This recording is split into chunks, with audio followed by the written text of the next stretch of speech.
Welcome into the FutureSox RoundUp. My name is Elijah Evans, and I'm here with my co-host Jeff Cohen for another episode of the Roundup. Today, we've got some more exciting prospect content to talk about. We're going to be focused on the upper levels of the minor leagues. Last week, you can go back and listen to that episode. We talked all about some of our favorite players and guys we want to keep an eye on this season at the single A and the high A level. And this week, we're going to focus more on guys who finish the season at double A and triple A, and kind of what we can expect from them next year as they kind of trend towards being professional baseball players at the major league level in the near future. Everybody we're talking about today, we really think has a realistic shot to be a major league piece. They've already reached the double A level, and we hope they're gonna continue climbing. So we're gonna dive into all those players. But first, we got a few other things to talk about. I want to start off the rip by talking about our former co-host of this show, Mike Rankin. I meant to do this last week, but I wanted to give a special shout out to Mike, who has been a huge part of this podcast and the FutureSox company for a long time. He was the person who brought me in to do this podcast with him, and I enjoyed every second of it last season. He was a huge part of doing the regular FutureSox podcast and everything else for the last few years. So we wish the best to Mike, and we want to just say thank you to everything that he did for FutureSox over the time, and for bringing me into the company, and just making this roundup also a possibility, because this was his idea. So we are here because of Mike. So I just wanted to take a few seconds off the rip to thank Mike. And now I'll hand it over to Jeff, who I want to ask a little bit about his experience the past few weeks. Jeff was in Miami for the Caribbean series this past week, which was kind of our first preview of real hardcore baseball for this season before we had to spring trainings in 2 weeks now. So how was that experience, Jeff? And what was all that like? It was terrific. If you're not familiar with the format, the champions of 7 different major leagues in the Caribbean, Venezuela, the Dominican Republic, Panama, they come together and have a tournament for about 7 or 8 days. And a friend of mine and I came down, and we caught the last 5 games. It was actually 5 games in 51 hours. It was a blast. It was terrific baseball, a lot of former major leaguers, very passionate fans. It was just a wonderful experience. That is awesome. Any players that you saw there that stood out to you, or any players that kind of had some amazing performances? I was surprised. I think part of the issue, of course, was that they were playing in Lone Depot Park, which is the Marlins' home stadium, and it doesn't give up many home runs. And I think in 5 games we saw I know we saw 2 home runs, maybe 3, but it looked like the pitchers really dominated.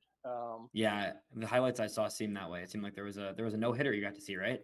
The first game that we went to was a no-hitter. Just amazing. Wow. Only the second one in the history of the Caribbean World Series. Wow, that is pretty cool. That's Yeah. awesome. Well, I'm glad you had a good time there. For those that are curious to see some of his stuff from there, you can follow Jeff on Twitter at AAA Jeff, who you posted a few things. I love checking out that stuff. It was, like I said, it was our first taste of real baseball and competitive baseball this season, which is something that, we're all looking forward to the regular season, but the Caribbean series was kind of the first preview of professional baseball that was in the States. So it was awesome that Jeff was there. And I know we're looking forward to, 2 weeks from now, we're going to be rolling around to spring training. Yep. Yeah, it's exciting. All right. Well, let's get into some of these players. I know that's what everybody that listens to us is here for. White Sox minor league content. We've got you covered at FutureSox. All of our podcasts talk nothing but White Sox. We, especially on the Roundup, focus all on just the player side of things and players that we're following throughout the minor league system. So we'll start with pitchers today. I want to get into someone who I probably should have mentioned when we talked 2 weeks ago about players who could make an impact with the White Sox in 2024, because there's a 2022 draft pick who, while he was just drafted a year and a half ago, is really advanced for his age, an older prospect, somebody that I think, given his range of pitches and his ability to mix things up, has a really safe floor, and that's Jonathan Cannon. Cannon's someone that I got to see pitch, and I had an interview with him earlier this offseason. I got to see him in Birmingham this past year. A 5-pitch mix guy, a guy that really just mixes up everything. The cutter is kind of his bread and butter pitch, but he's started to continue to hone in on all of his other stuff. Just a really solid, well-rounded arm. I think he was someone who, was originally looked at as a first round pick potentially when he was at Georgia coming into, and then he ended up falling to the third round of the White Sox where they overslotted him, were able to pull him away and get him to sign with the team. It's not a overpowering profile. Cannon's a guy who really just mixes a little bit of everything. The cutter has kind of been his consistent pitches, but he works a fastball that has a lot of sink on it. He's got a slider. He's working with his changeup. He's just somebody that mixes it up well. He's a big dude. He's consistent. He doesn't walk a lot of guys. Jeff, what are your thoughts on Cannon and what he could be for the White Sox? Well, one theme that you're going to hear, you're going to get tired of hearing me talk about is he's 6'6", 213. He's got a starter's frame. I really like to see that in these young guys. Um, it was interesting talking to him at the time when I talked to him last year. He at the time was throwing 6 different pitches, and he said that the White Sox said, "Yeah, continue to work on all 6 in the off season." Now we'll see if the new pitching regime under Brian Bannister changes that, but he was really effective. He moved quickly through Kannapolis and Birmingham. I mean, Kannapolis and Winston-Salem. Struggled a little bit in Birmingham, but we'll see this year. Probably be much smoother for him. Yeah, I mean there was some dips, right? But you saw a guy who doesn't walk a lot of guys, even when he was struggling, but he wasn't like it was getting super wild with his command. The ERA spiked up a little and the command was shifted a little bit, but still actually a lower walk rate. I'm looking here now. He had an 8.2% walk rate in Winston and then went down to a 6.7% rate in Birmingham, even while facing higher competition. So he wasn't missing as many bats. The strikeouts went down, but he still wasn't walking guys for the most part. And he still wasn't allowing a ton of hard contact for the most part. This is someone who he tries to force ground balls. He keeps batters on their toes. He mixes up a lot of different pitches. Like I said, this is kind of a floor projection for Cannon. I think he's someone that you can expect to be a major league arm.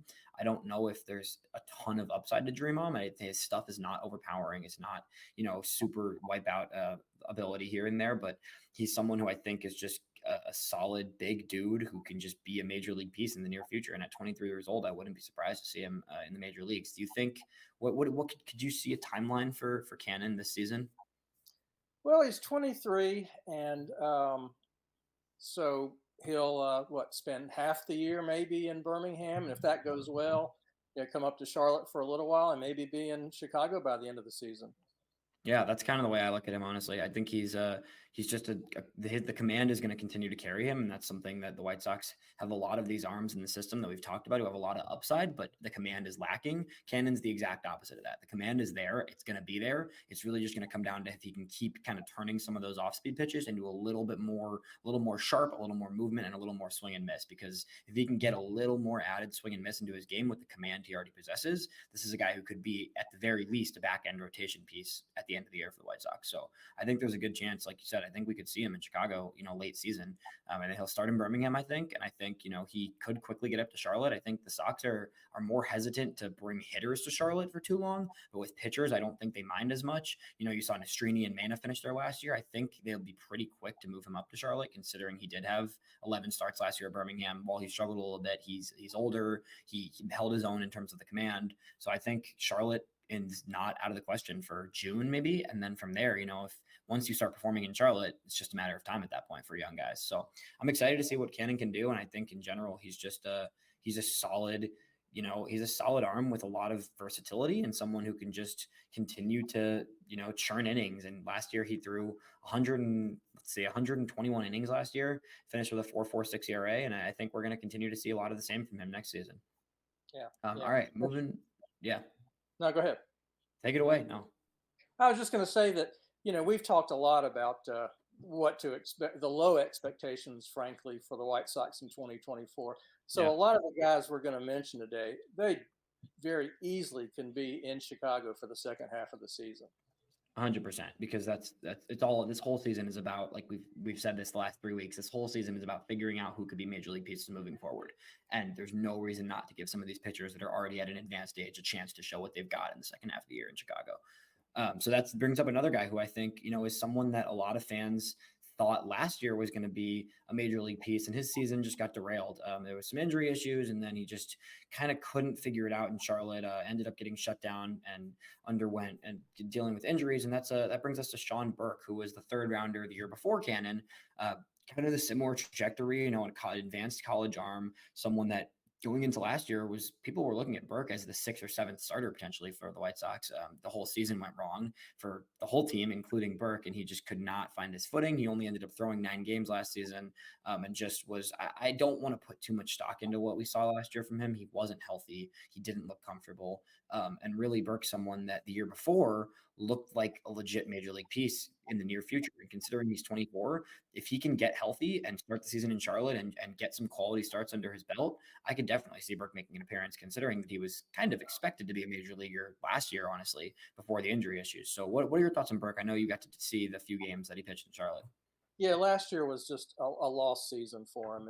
Yeah. He was never healthy, and it's maybe there's a little bit of prospect fatigue with him because he's been on the White Sox prospect lists near the top 10 for the last year or two. But yeah, he's someone that people have forgotten about. But if he shows up healthy this year, he could be one of the first arms up. Yeah, I completely agree. Just because he was someone, like we said, he pitched, he threw a lot of innings in 2022. He looked really good for the most part. 108 innings. He started in Winston that year and immediately, pretty quickly, went up to Birmingham, held his own in Birmingham for sure. The command was steady, just a quality overall pitcher, and then went up to Charlotte for the last 2 starts last season in 2022 and struggled a bit. But then going into 2023 was like, this guy's going to start in Charlotte. He could be up in Chicago before you know it. And it was a lost season, like you said. I don't put too much stock into that. I think it's a waste of time to kind of give up on guys because of an injury and because of just a lot of issues going on. I've talked about this with Jake Eater before. I just don't like the fatigue, but also the injury stuff that just ends in people basically ruling people out. And I think it's important to consider the injuries, of course, but Burke's someone that is a solid pitcher. He's been a guy that can mix pitches well. He was really a really effective curveball in 2022 from the clips that I'd watched him that year. And I think he has the upside to, if he can find the location a little more and he can kind of battle this injury that he's been dealing with. He had the shoulder issue. I think the shoulder issue, it seemed to be that it was kind of just a reoccurring issue last year. So I'm hoping that he can stay healthy. And if he spends some time in Charlotte and limits the walks, I think, like you said, he could be up fairly soon if the rotation in Chicago, if some of the veteran ads in Chicago aren't working out. I could see Burke getting a chance pretty early. Yeah. Yeah. So keep an eye on Sean Burke. Don't rule him out. I know he's falling on prospect lists, and it's understandable because he did have a whole lost season, but someone that I think we expect a lot of good things from. I want to move over to Mason Adams. This is kind of a totally different trajectory. A guy who, no prospect interest, I would say, last year. I mean, I would argue that he basically had zero prospect talking about him whatsoever going into last season. And then in his first professional season, just showed to be a guy that was a real piece and somebody that really should be considered a legit prospect in this system. He was drafted in 2022 in the 13th round. It's kind of just a flyer pick, I think, somebody who had experience at the college level at Jacksonville. And he had shown a lot of intrigue last season in his first full season. He started the year piggybacking off of Noah Schultz. So when Noah Schultz was making his first few professional games, Mason Adams was the guy that would come in after Schultz. Schultz would only throw, 2-3 innings. We talked about that 2 weeks ago. You got to see Schultz do that. And then Adams would come in and throw 5-6 innings of 1-run ball and just totally dice up lineups with not a high pitch count, attacking the zone, really just getting after it in a way that a lot of pitchers didn't. In that time in Kannapolis, before he got promoted later in the season, he spent 17 games in Kannapolis. 7 of those were starts once he became a starter when Schultz ended up going down with the injury. But those first 10 were out of the bullpen. Across those 17 games, 77 innings with 94 strikeouts and only 18 walks. So this is a guy who just pounds the zone. He is incredibly effective with his control, and it really just looks way better than you would expect a 13th rounder to look in his first professional season.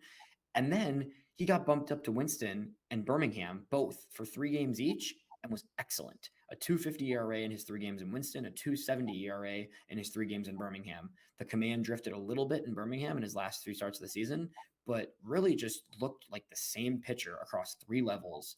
And he will open the year as one of the top pitchers in Birmingham this season. Yeah, I ended up seeing him quite a bit in Kannapolis because I went to see a lot of Noah Schultz's starts.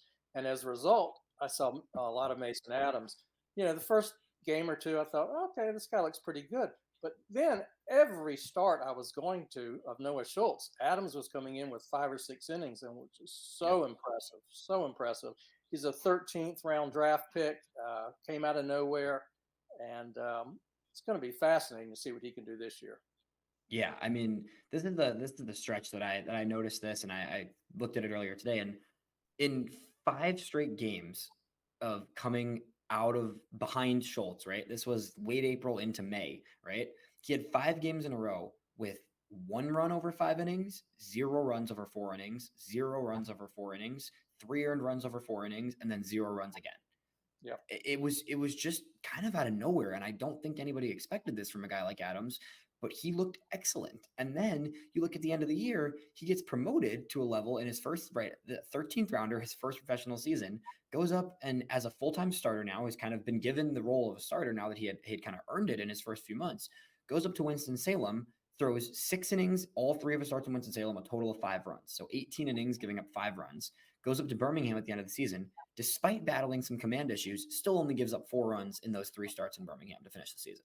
So this is somebody who I have on my top 30, which is crazy because he is, that's not a 23-year-old 13th round pick from a year and a half ago is not somebody you expect to be on a top 30 list. And I think Mason Adams as a pitcher is one of the more intriguing arms in Birmingham going into the season, honestly, and someone that I really think people should start taking more notice of because he's a piece.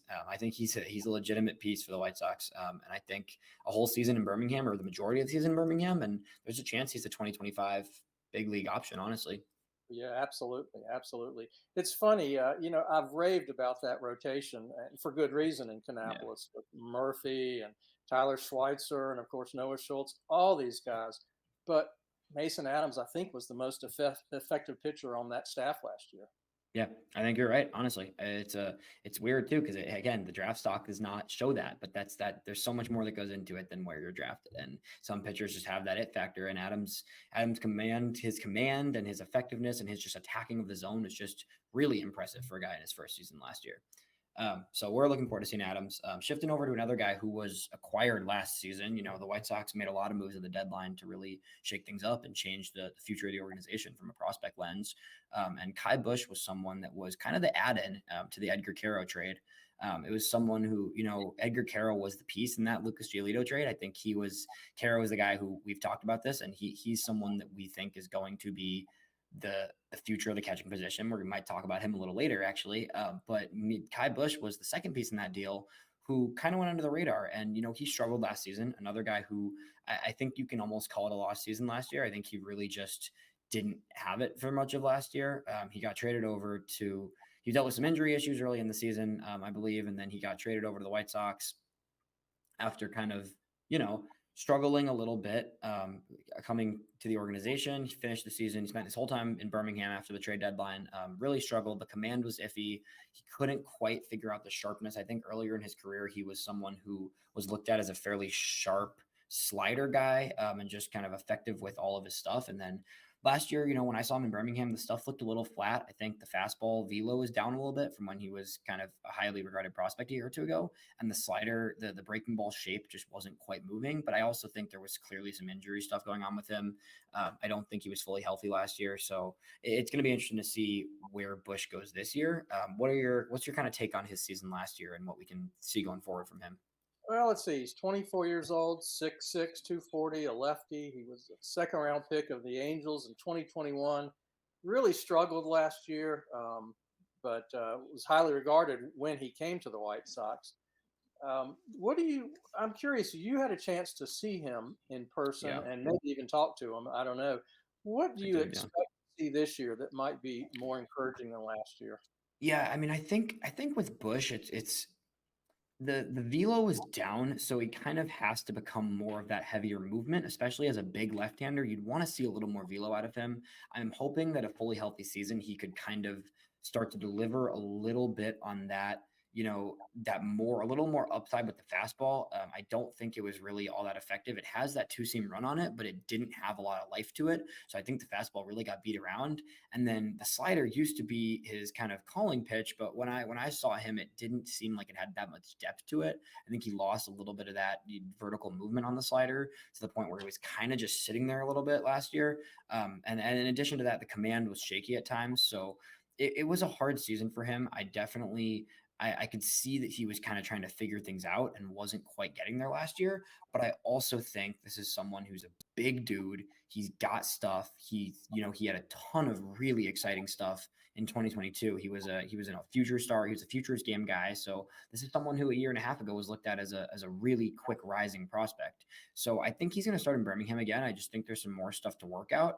And I don't think the ceiling is super high. I think there's a world where later this season he becomes a bullpen piece, just because he is a big left-hander. He could focus in on really just deepening that slider and not having to worry as much about the changeup, which is kind of iffy at times, and not having to have as much emphasis on the fastball being consistent. And out of the bullpen, I think it could be a little bit more of a projectable profile. So I'm curious to see where they go with Bush. I think he's going to start the season in the rotation for sure in Birmingham. But I wouldn't be shocked, given that he's 24 years old and given that, comes some of the injury stuff. I wouldn't be surprised next season to see him, if things don't click as a starter this year, to see him shift into a bullpen role eventually. Yeah. Elijah, two quick thoughts on Bush. Yeah. Number one, not a bad piece when you consider he was the add-on along, Yes. to the Cuero trade. Yeah, 100%. That's it's just house money if you hit with him. Exactly. Secondly, we've got a new pitching regime taking over player development in Chicago, and this is going to be a great test case. What can they do to get him turned around? That's a really good point. That's a great point, Jeff. I think Bannister and co. and the new pitching staff that's working on the pitching development side for the White Sox is definitely going to have a really interesting case here. That's actually I totally agree with you on that point. I think this is someone who is moldable and projectable and has shown a lot in the past, but coming off a season where he just really was not good all of last year, it's going to be interesting to see what they kind of work on with Bush to adjust his pitches, to adjust his movement patterns a little bit, because he definitely has upside. This is not someone that we're ruling out yet. It just, there's some work to be done. And at 24 years old, the clock's ticking a little bit. And that's just the reality of it, right? When you get to that age and you want to see the impact. So it's going to be interesting to see what the new pitching development crew does with Bush. I think he's somebody to keep an eye on. And even if he's falling in prospect rankings a little bit right now, definitely still going to be a piece, at the very least, an organizational depth piece. It's never bad to have a left-hander to mold, a big left-hander. So I think he's someone we can continue to keep watching this season. We'll shift it over to, as long as we're on the topic, right? Edgar Caro. We're going to move over to the hitting side, and they came over in the same deal from the Angels. Caro was the top prospect in the Angels system last year when they traded him for Lucas Giolito, which was a fascinating trade looking back at now, because the Angels were going all in to try and keep Shohei Ohtani. And the reality is they really hurt the organization for the long term and ended up losing Ohtani evidently to the Dodgers. But the White Sox, from the White Sox perspective, that trade was definitely a good one. Edgar Caro is a beast. I got to talk to him and watch him in person. I saw him hit a 2 home run game, including a walk-off in Birmingham for his first 2 home runs with the Barons after the trade deadline. And he is someone who just, from speaking with him and from watching him, he's incredibly hardworking, and he is like one of the more determined players that I talk to. You can just see it in his eyes, and you can see it in warmups, and you can see it the way he carries himself in the field, that he wants to be there and he wants to be a true impact player. That's just how he rolls. He showed a ton of upside with the Angels in 2022. He was one of the youngest players at the level he played at that season, got bumped up a little bit aggressively. And then last year, he struggled to start the season with the Angels, but then coming over to the White Sox, he really settled back in. A switch hitting catcher, first of all, is already incredibly valuable. Only 20 years old, going to be 21 in April. Someone that I think is just his plate approach is phenomenal. After that incredible season at Single A in 2022, where he had a 965 OPS the year before with the Angels, including 17 home runs, that just kind of showed everybody at 19 years old that he was a really legit catching prospect. And then coming over to the White Sox, right, he started the season a little bit more struggling a little bit more with the Angels, kind of getting pushed up aggressively to a level that he wasn't quite ready for, honestly. And then when he came over to the White Sox, it was like, this guy looks really good. The walk rates are excellent. He continued to be someone that, is really patient at the plate. He's smart. He had 72 walks last season to 76 strikeouts. So he really knows how to pick his battles. He knows how to approach things at the plate. Finished the season with the Barons with a 759 OPS. Had 6 home runs across the year. The power diminished a little bit, but again, aggressively pushed to Double-A. One of the youngest players at Double-A as a catcher, especially, which is the most demanding defensive position in baseball. The defense is getting better and better by the minute. I saw him in Birmingham. Before every game in Birmingham, he spent an hour in the cages just doing nothing but framing and blocking over and over, just trying to get his feel for it, trying to get his rhythm, getting in his position, jumping out of the squat. It's just he's a really exciting piece. And I think that everybody at this point has looks at him as the future of the catching position for the White Sox. Yeah. You're right. He's only 20. He's a switch hitter. He needs to get bigger and stronger, and he will. He's definitely a bat first catcher. He's got a 55 grade hit tool. That's terrific. Just needs to improve the defensive skills. And sounds like he's working hard at that. So a lot to dream on there. Yeah, definitely a lot to dream on. Like you said, the hit tool is great and the approach is great. The power is in there, though. I know that the 6 home runs doesn't look great. I also, he's listed at 170. Edgar, he's not 170. I saw him in person. The dude is continuously getting bigger. I know that for a fact. I'm curious to see at spring training in a month when I'm going to be there what he looks like, because he's getting stronger. You can see it. He looks strong at the plate. And I think there's a lot more power to tap into. You could see the line drive approach last season, and he was hitting doubles in the gap, and the homers were infrequent. But I think this is someone that you could really see being, a 15 home run hitter. He's not going to be cranking 30, 40 home runs a year. He's not Will Smith. I don't think he's that type of catcher. But as a switch hitter with the ability to walk and create contact like he does, if he can tap into 10, 15 homers a year in addition to that, you're looking at a plus offensive catcher who continues to get better behind the plate. The arm is there. He has a really strong arm. It's really just going to come down to his game calling and his ability to run things behind the plate. But he's 20 years old, Jeff. He's 20, and he's catching at Double-A already. That's something that is really cannot be understated. Catching is the hardest position in baseball. Everybody who knows baseball knows that being a defensive catcher is incredibly difficult. And he's doing it at such a young age, and he's doing it with poise. Every single pitcher I talked to in Birmingham loved working with him and loved the way that he was kind of trying to be a catcher behind the plate towards the second half of the season last year. So Caro's, I think I'm even higher on him than I think the consensus is. I think he should be I think he should be pretty much a unanimous top 100 prospect in baseball. And I think he's someone that, come 2025, there's no reason to rush him, right? 20 catching, it's hard. But come next season, I don't want to put the expectation on him to be up this season. I think that's unrealistic. But come 2025 and beyond, he is going to be catching a lot for the White Sox. Wow. 21 years old, catching in Chicago. That's pretty cool. And as we talked about last week, Calvin Harris and Michael Turner could be there with him, or one of those guys. Exactly. Yeah. 100%. There's a pipeline right now. I mean, when you look at the catching system, he's going to be in Birmingham. I think he'll start in Birmingham just because he only got, 30 games there last year. Turner will be in Salem and Harris will be in Kannapolis. And then when Caro's ready, I think they all slide up from there. I mean, it's really cool to have catching prospects, and Corey Lee's in Charlotte. And I know Corey Lee had a rough debut with the Sox last year, but I think he's still an exciting, pretty young catcher in Charlotte. So it's cool to have catching depth. The White Sox have not had catching depth in a long time. We've had many years of not a lot of catching depth in this farm system. So it's really exciting to see Caro. Yeah, you think? What a difference for you makes. Wow. Completely. This very big difference. And Carroll's leading the charge. So I think whatever the other guys behind him kind of develop into the hopefully the backups or the help out of the platoon, even potentially, Carroll's going to be starting. And especially from the left side of the plate, he's really good. So that's the primary side he hits from against right-handed pitching, right? So from the left side of the plate, he's been better and he has more pop a little bit. So Carroll's a guy that I think will be the primary catcher for the White Sox for a long time if things continue to work out well.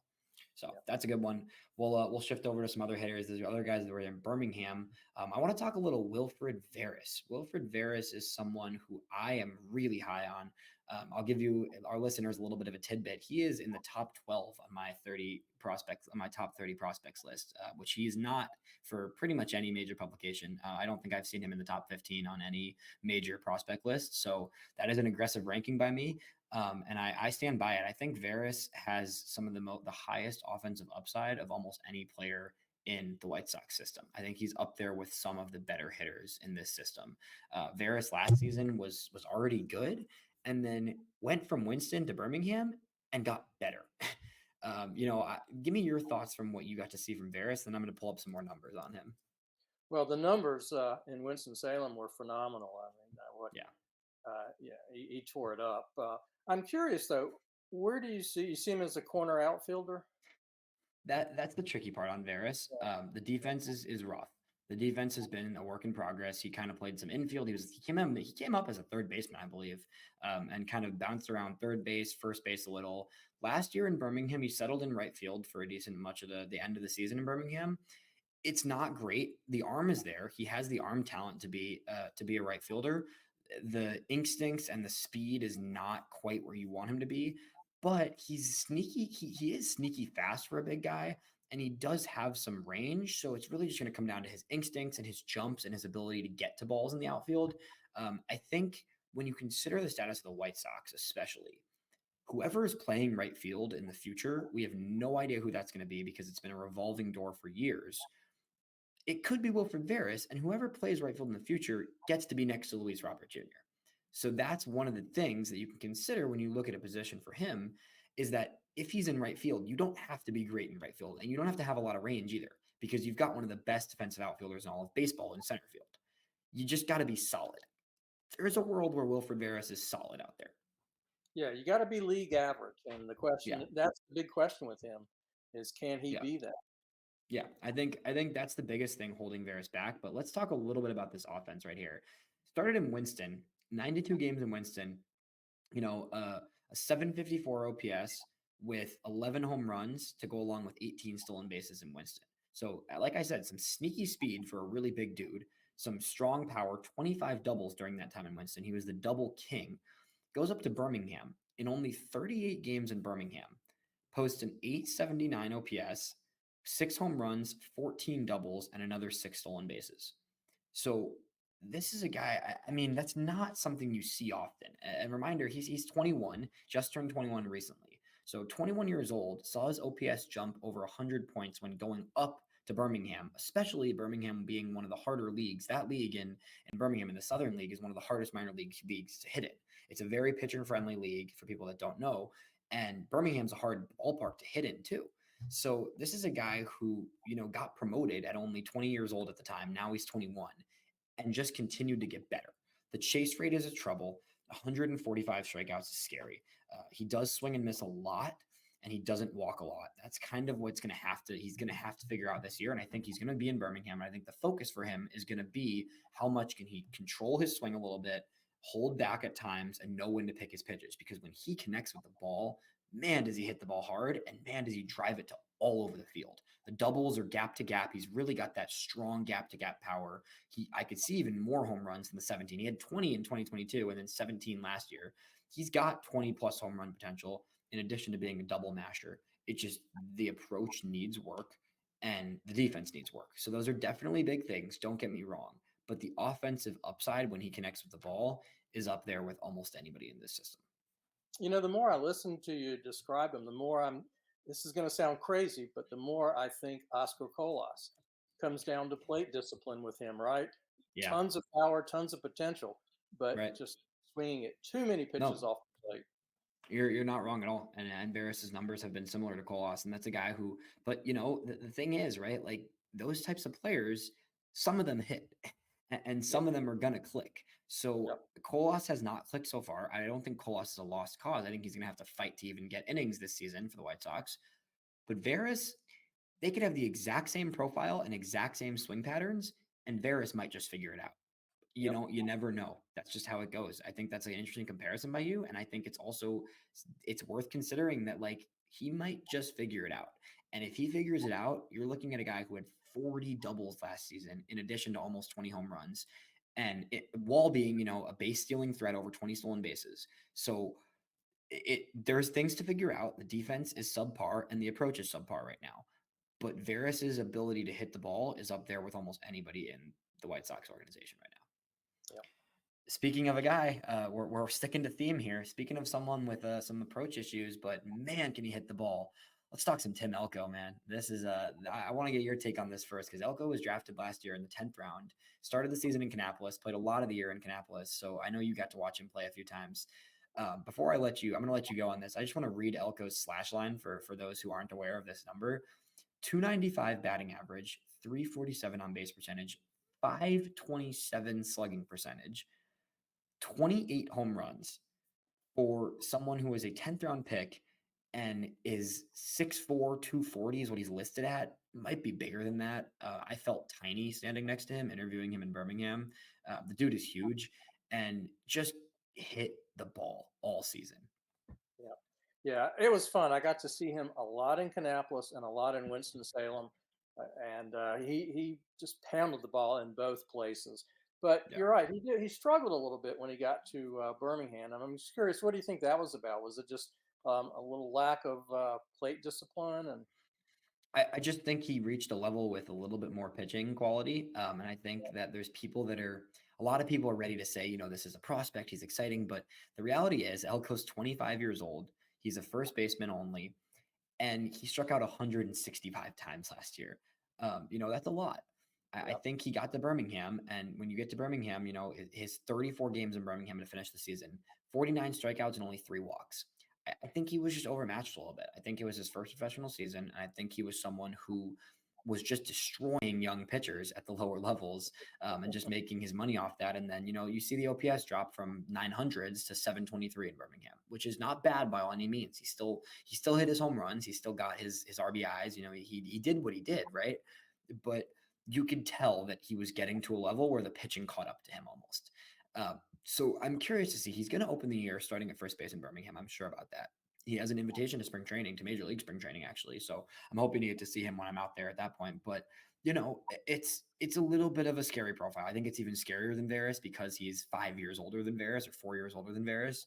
A ton of strikeouts, not a lot of walks, but he hits the ball really hard and all over the field. So there's a lot of excitement there. And I think Elko, being at his age, right? Like if he settles in at Birmingham and does what he was doing in Kannapolis and Winston last year in Birmingham, he could be in the major leagues next year. Like there's a chance, right? There's a chance the White Sox just say, screw it, let's bring him up. He's 25. Let's just see what he's got, because he hit that well for the first 3 quarters of last season, right?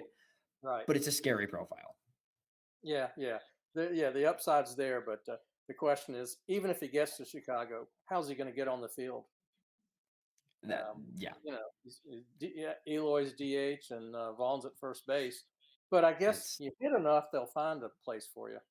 That's the tricky thing, right? You never know. I mean, it's hard to gauge. Who knows where Eloy could be out the door in the near future, and Vaughn hasn't really taken the step forward that a lot of people thought. So there's a world where if Elko keeps hitting, he could take one of their spots in the future for sure.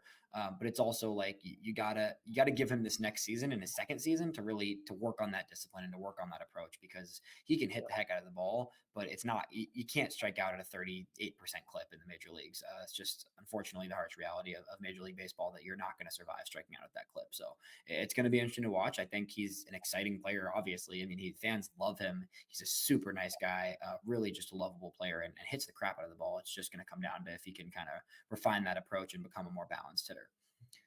We'll do one or two more guys here. I want to talk a little bit of Terrell Tatum. Terrell Tatum's another name who pretty under the radar. I don't think Tatum was someone that many people were talking about at all going into last season, and somebody else that climbed the ranks and finished the season in Birmingham after beginning in Winston and in his second full season.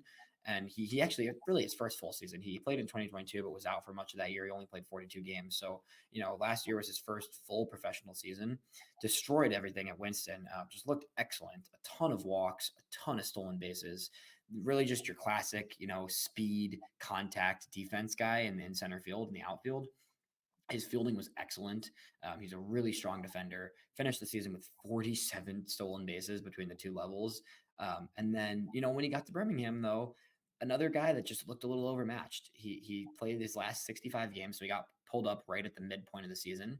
Played 65 games with Birmingham, where his OPS went from an 855 in Winston to a 676 in Birmingham. So someone else that looked a little overmatched, striked out a little bit too much. He does walk though, so that's kind of the give and take there. A difference with Tatum and Elko is while Tatum did strike out a lot, 149 strikeouts, 100 walks last season between the two levels.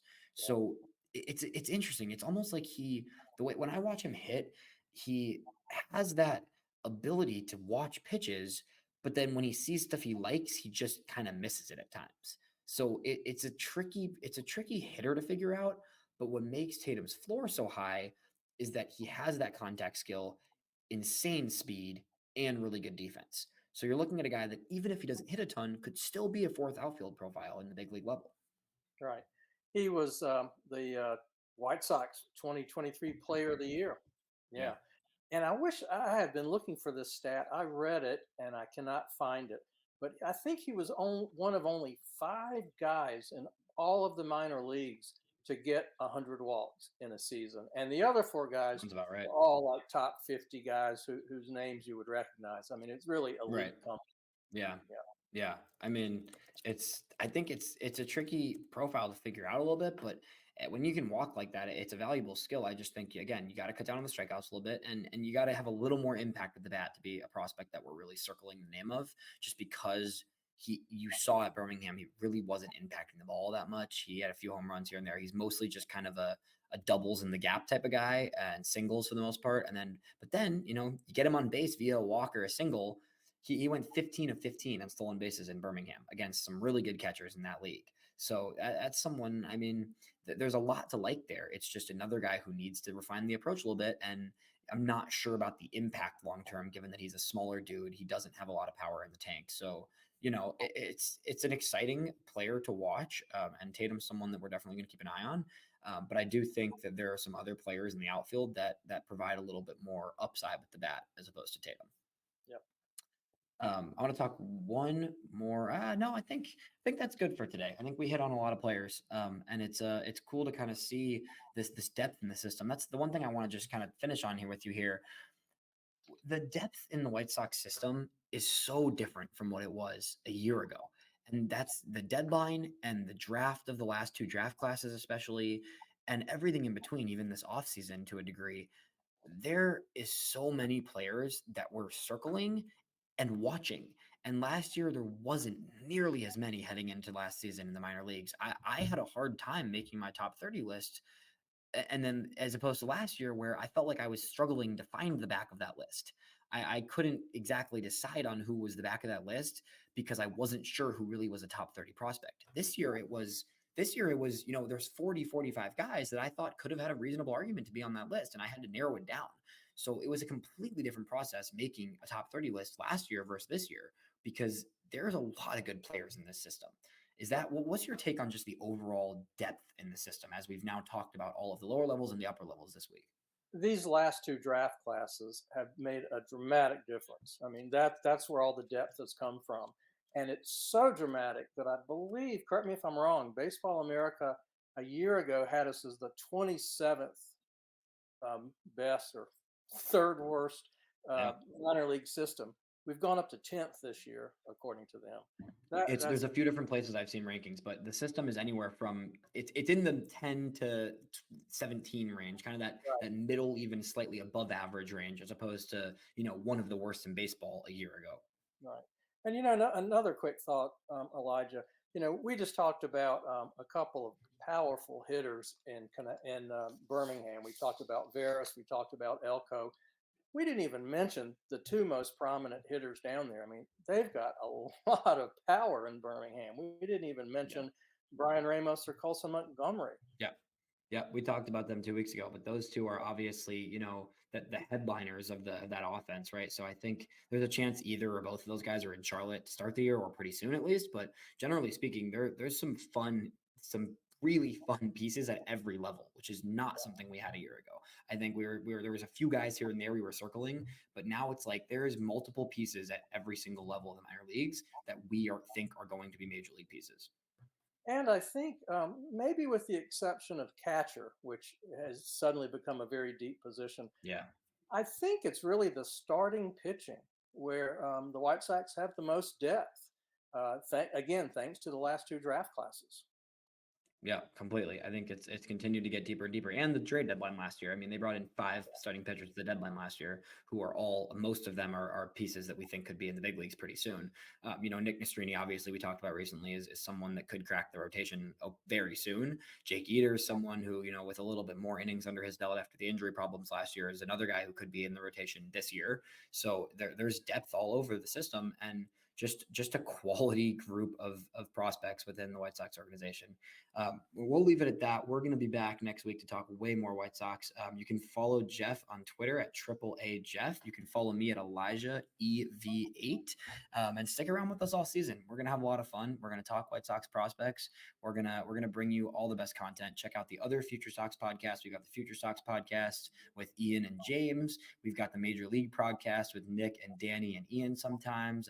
It's just we've got a lot of cool stuff coming at Future Sox. We're going to have our top 30 coming out in the near future. I'm going to have some content from spring training. I'm hoping to get some interviews with a bunch of guys. Jeff will be all over the Carolinas this year watching games. So stick around with us, and that'll be all for the Future Sox Roundup this week.